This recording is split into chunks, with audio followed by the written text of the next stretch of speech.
Sa ibang balita, posibleng tumaas ang presyo ng isda at gulay sa mga susunod na araw, lalo't papasok na ang panahon ng Kwaresma. May news to go si Haji Rieta live. Haji?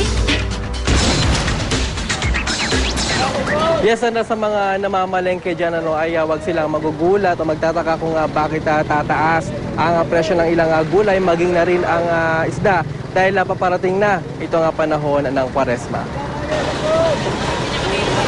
Maga pa lang buhos ng mga namamalengke dito sa Commonwealth Market sa Quezon City.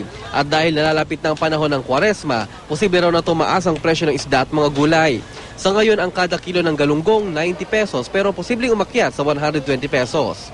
Ang tulingan nasa 80 pero posibleng maging 130 pesos. Ang bangus, 110 pesos sa ngayon pero posibleng umakyat sa 130 pesos. Tilapia, 80 pesos ngayon pero posibleng umakyat sa 100. Dalagang bukid na nasa 40 pesos ngayon pero posibleng magmahal ng hanggang 100 pesos kada kilo. Ang mga gulay naman na galing ng Baguio at Benguet, tataas rin ang presyo. Ang repolyo, beans, carrots, patatas, Chinese pechay nasa 40 pesos kada kilo pero posibleng umakyat at hanggang 60 pesos. Si Aling Edna, isang Katoliko, hindi raw nila nilalabag ang pagbabawal ng pagkain ng karne. Bagaman dagdag gastos ang pagtaas ng presyo ng gulay at isda, ang mahalaga raw ay masunod ang kanilang paniniwala.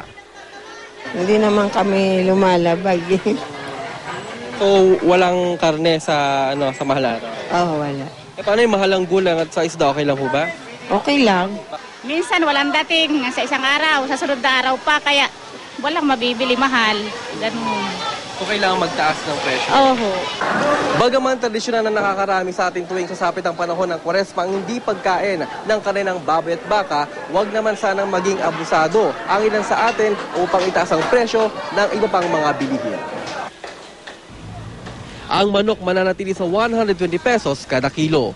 Pero ang mga nagtitinda ng baboy at baka, maapektuhan daw ang kita.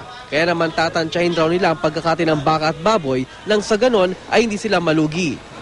Nasa 30,000 pesos kasi ang isang buong baka na kinakatay nila. Ang baboy naman, umaabot hanggang 13,000 pesos sa isang katayan. Apektado siya kasi maraming bawal. Bawal kainin yung karne pag Friday, Biyernes yan. Ano gagawin niyo, magkababa kayo ng presyo o ganun pa rin? Hindi, magko-control lang kami ng katay, ganun. Sandra, sa Miyerkules nga ay Ash Wednesday na, at ito nga hulyat ng panahon ng Kwaresma. Sandra? Maraming salamat sa iyo, Haji Rieta.